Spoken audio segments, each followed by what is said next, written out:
자, 반갑습니다. 자, 서로 인사합니다. 네, 서로 인사하시고 요 유튜브 찍을 때는 여러분들이 목소리 톤을 약간 올려주셔야 돼요. 그래야 처음에 질문 많이 하면 찾아오시면 여기 몇 분만 있는 줄 알거든. 요렇게 많이 있는 경우는 드물어요. 아무리 노력해도 돌을 인물로 뽑으면 제가 최고인데 돌을 도력으로 뽑으니까 사람이 별로 없더라고. 저는 허물이 많아서. 근데 아무리 생각해봐도 저는 도력이 센데 얘 때문에 그렇더라고요. 여러분들이 이해를 해주셔야 돼요. 유튜브 시청자분들도 대단히 반갑습니다. 밖에 비가 오음에도 불구하고 못 봤어요. 와 계신지. 이렇게 찾아오셔서 대단히 고맙고, 또 해외에서 이 유튜브 시청하는 분들, 그리고 공부 같이 하는 분들, 수련생 여러분 모두 다 고맙고 그래요. 오늘도 공부 열심히 함께 할 건데 한번 재밌게 풀어보도록 할 테니까 시작 한번 해볼게요. 제목은 소제목을 적어야 돼요. 이렇게 세계관에 도전하라 요겁니다. 이렇게 여기서 한 줄만. 여러분들은 이 교재가 없어요. 며칠 전에 산에서 공부하는 분들 하려고 갖고 왔는데 못했어요. 아깝게 놓지.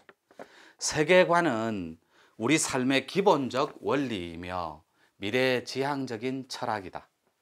과연 지금 이 순간 여러분의 세계관은 어디를 향해 있습니까? 이렇게 시작합니다. 근데 이때 동그라미 하나 그려놓고 이렇게. 우와, 제 도력이 요 삐뚤어진 건 얘 때문에 그래요.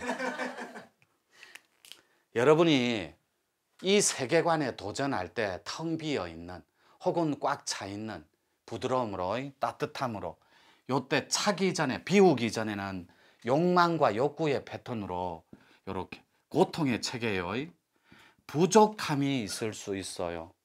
이 땅에는 고통과 몸 아픔, 그리고 돈의 부족함, 여러 가지 행복에 위배되는 여러 가지 가치관의 충돌이 있을 수 있어요. 부족함으로, 때로는 모자람으로. 그런데 이것이 부족함이 이렇게, 만약에 부족함이 이렇게 겸손함으로만 바뀔 수 있다면 여러분들은 이 패턴이, 고통의 체계가, 이 겸손함은 수용입니다. 맞이하고 받아들이는 걸 수용이라고 해요.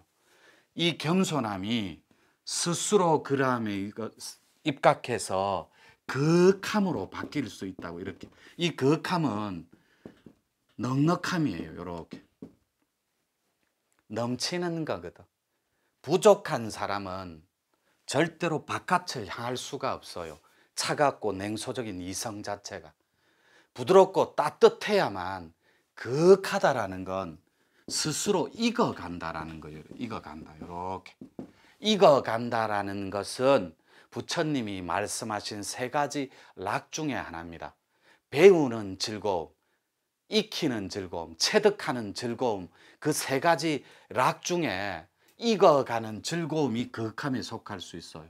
부처님이 말씀하신 세 가지 락 중에. 그런데 이렇게 거역하게 익어갈 때 여러분들은 서로 충돌하는 하나의 가치관이 있어요. 그러니까 내가 부족함에도, 고통스러움에도 불구하고 그것을 인정할 줄 모르다 보니까, 즉 수용할 줄 모르다 보니까 그 패턴이 결코 바뀌지가 않는다는데, 우리 삶이 계속해서 지속되고 있다라는, 거기에 또 여러분들은 철저하게 엉키기 시작하는. 저 요랬을 때 넉넉하고 거역하게 익어간 사람만이 바깥을 향한다라는 건 따뜻함입니다. 요것은 쉬운 말로 홍익이에요. 그런데 이 홍익 보살들은, 한 번 더 설명드릴게요. 공부 차원에서 이렇게 텅 비었음을 인지하는 가운데 그것을 이해하고, 이렇게 이해하고 알아야 된다고. 이렇게 알아가는 과정. 이렇게 요것이 견성이라는 거예요. 여러분 유튜브 보시는 분들도 이 땅에서 판 안에서 내가 공부 좀 했다라는 사람, 요 자체가 요것이 삼남한상 일체 근본 있고 없고의 모든 것 도의 실체라면 여러분이 도예요. 여러분 자체가 텅 빔을 안다면 여러분들은 그윽하게 익어갈 수 있다고. 그런데 죄송하지만 아직까지는 여러분 삶을 절대로 수용할 수가 없어요. 내 자신이 스스로 부족함을. 그리고 내 이 부족함, 고통의 체계가 왜 생겼냐면 여러분들 자의 조각 때문에 그래요. 이렇게 자 자체가 조각 나 있다고. 그러니까 여러분들 스스로가 이렇게 무의식이 신의 영역이거든. 이렇게 신의 영역. 여러분 자아가 조각 난 채 어렸을 때 그 자아 그대로 고착된 채 몸만 자라버렸다고. 그래서 여러분들은 죄송하지만 세상 속에서, 이 삶 속에서 건강하고 행복하고 이렇게 넉넉하게 여유가 없다고. 요게 전부 다 결여돼 있어요. 전부 다 요 자체가 부족하다고. 건강하십니까? 물어보면 왠지 모르게 선뜻 자신 있게 대답을 할 수가 없어요. 행복하십니까? 지금 요것도 대답을 선뜻 못해요. 그러면 여러분은 삶에 여유가 있고 마음자리가 넉넉하십니까? 라고 물을 때도 선뜻 대답을 못해요. 왜요? 여러분 삶 자체가 고통으로 엉켜 있어서 그래요. 이게 무의식적인 패턴이든 의식적인 패턴이든. 그래서 여러분들이 요 책에 이 텅 비어 있는 것을 알고 이해만 할 수 있다면 요 자체가 될 수 있다고. 근데 요게 안 돼요. 왜요? 여러분 자아가 조각 나 있기 때문에. 마음자리 자체가 갈갈이 찢어져 있다고. 무엇으로? 어릴 적 기억의 뭉치 덩어리인 그 기운으로, 기파로 엉켜 있다고. 그러니까 여러분 몸만 자라서 잠재적인 자아가 조각난 채 잠재적인 가해자의 위치에 여러분들은 서 있어요. 그 증거가 이렇게 여러분들은 이미 스스로 중독적인 습관의 주인공으로 엉켜 있다고. 무엇으로? 여러분 아니면 여러분 신랑님이에요. 화를 잘 내는지 보시라고. 아이들한테, 남편들한테, 혹은 남편이 아내한테 고함 잘 지르는지 보시라고. 전부 중독적인 습관이. 자아가 말랑말랑한 게 건강한 거예요. 자아가 말랑말랑 부드럽고 그윽하고 넉넉해서 따뜻함이 넘쳐서 흘러간다고. 요거 반대가 아름다운 습관이에요. 아름다운 습관은 나누고 배려하는 데 익숙하다고. 근데 여러분들은 중독적인 습관에 의해서 자아가 조각난 채 삶 자체가 고통으로 엉켜 있는 게 요런 걸로 드러난다고. 플러스 짜증으로. 왜요? 요 자체가 중독적인 습관의 주인공은 삶에 낙이 없어요. 낙이 없다라는 건 미래로 다가가야 될 비전과 꿈이 전혀 없다라는 거예요.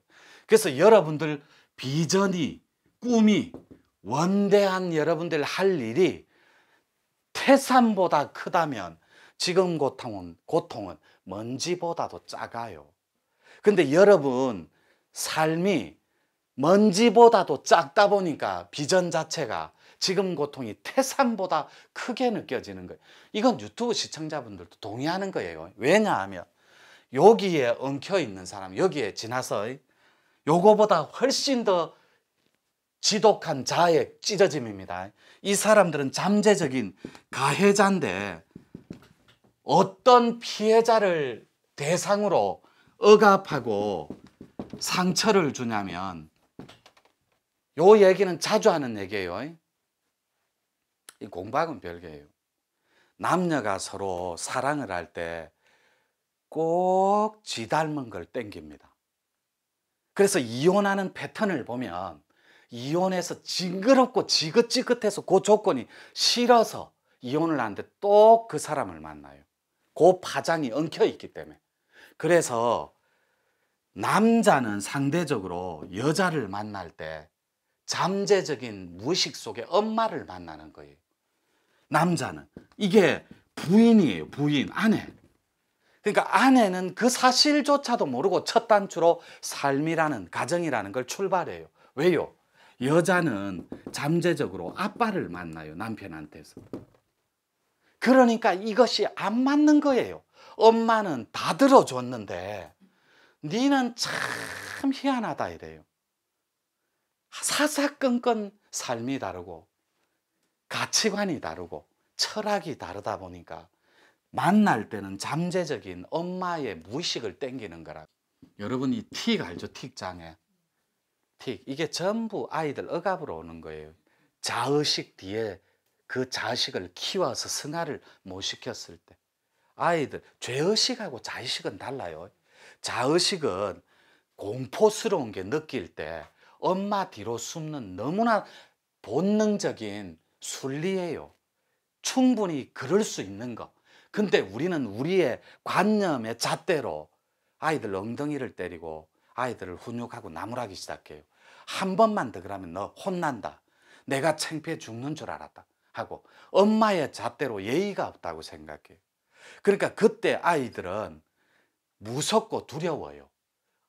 그 뒤에 숨는 것을 못하게 할 때 엄청난 공포가 생기는 거예요. 그때 아이는 자기만의 숨을 방을 따로 만들어 버린다고. 엄마 몰래. 이게 무의식적인 피해의식의 방이에요. 이것을 숨겨놓고 자아가 조각난 채 이렇게 결혼을 하는 거예요. 서로 상대적으로 이성을 무의식이 당겨서. 마찬가지로 여러분들이 아이한테 내 것인 것처럼 배를 빌려준 상태에서 화내고 고함 지르고 짜증내고. 예를 들어 볼게요. 따님이 있어요. 중학교 2학년인데 사춘기가 시작됩니다. 그런데 같은 반에 좋아하는 학생이 생겼어요. 엄마한테 얘기해야 되는 것도 윤리적으로 도덕적으로 예의적으로 다 알아요. 아는데 엄마한테는 상의를 안 합니다. 왜요? 자기만의 엄마의 잣대로 기준으로 척도로 상대를 하고 상담을 하고 상의를 해야 될 대상에서 멀어진 거예요. 엄마의 모순과 엄마의 이중성이 얘들의 도덕관과 얘들의 윤리관으로 분명히 자기만의 피의식 방을 만들어 놨어요. 어릴 때부터. 그때 조심스럽게 엄마는 배를 빌려준 장본인이니까 알아요. 너 요즘 무슨 고민 있지? 하고 살살 꼬시기 시작해요. 그러면 이 친구가 자아 자체가 지켜야 되는 것도 이중성도 알지만 무너져요. 왜요? 달콤한 엄마의 유혹 때문에. 네가 어떤 얘기를 해도 내가 다 들어줄게. 너 요즘 옷 매무새도 그렇고 너 화장도 그렇고 요즘 중학생도 화장 다 해요. 스마트폰 관리하는 것도 그렇고 너 요즘 무슨 일 있지? 남자 생기지? 엄마한테만 얘기해봐. 예를 들어 이렇게 얘기해요. 이때 따님은 또 엄마가 가세 입장에서 무장해제를 하기 시작해요. 한 번만 더 쏘가보자.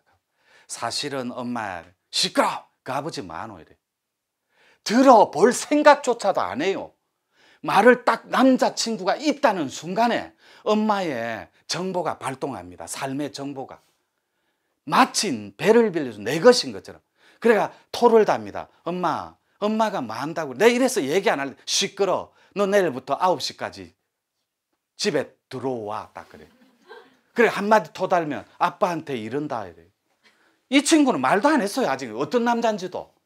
이런 것들이 삶 속에서 너무나 많이 일어난 이런 행위들이 전부 다 가해자들이에요.